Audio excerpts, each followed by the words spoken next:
ప్రతిరోజు మీరేదైనా డెసిషన్స్ తీసుకునే ముందు ఒక్క మాట మిమ్మల్ని ఆపేస్తుందా?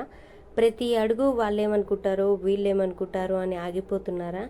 ఇలాంటి డ్రెస్ వేసుకుంటే ఏమనుకుంటారో, అలాంటి డ్రెస్ వేసుకుంటే ఏమనుకుంటారో అని ఆగిపోతున్నారా? నా పాయింట్ ఆఫ్ వ్యూలో అయితే ఏజ్ అనేది ఒక నెంబర్ మాత్రమే.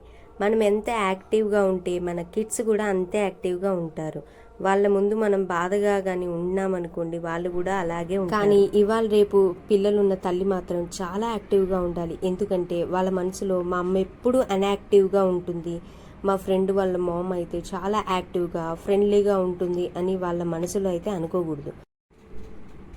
మీకు ఎంత బాధ, కోపం, స్ట్రెస్ ఉన్నా పిల్లలతో మటుకు చాలా బాగా హ్యాపీగా ఉండాలి.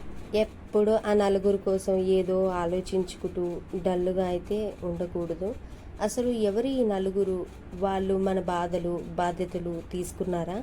నిజం ఏంటంటే మన లక్ష్యాన్ని మనం కాంప్లై చేసుకోకపోతే, కాంప్లై అంటే ఏంటంటే ఫాలో అవ్వాలి.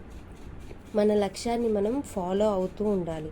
వాళ్ళ కోసం మన గోల్స్ మీద ఫోకస్ చేయలేము నిజంగా. ఇప్పటికైనా సరే ఒక నిర్ణయం అయితే తీసుకోండి. నలుగురు కోసం బతకడం ఆపేయండి. మీ డెసిషన్స్ మీకోసమే ఉండాలి. మీ ఆనందం మీలో నుంచే రావాలి. వాళ్ళ కోసం కాదు, మీ హ్యాపీనెస్ మీకు ముఖ్యం. నలుగురు కోసం బతికితే మనల్ని మనమే కానీ మన కోసం మనం బతికితే ప్రపంచాన్ని కాకపోయినా కనీసం మనకి మనం హ్యాపీగా ఉంటాం. జీవితం ఒక్కటే, దయచేసి దానిని మీకోసమే జీవించండి. మీ అభిప్రాయం మీకే ముఖ్యం. మరి ఇప్పటికైనా మొదలు పెడతారా? నాకైతే కమెంట్ సెక్షన్లో అయితే కమెంట్ చేయండి. ఈ మోటివేషన్ వీడియో కనుక మీకు నచ్చినట్టయితే please like, share and subscribe to my channel. Bye bye friends.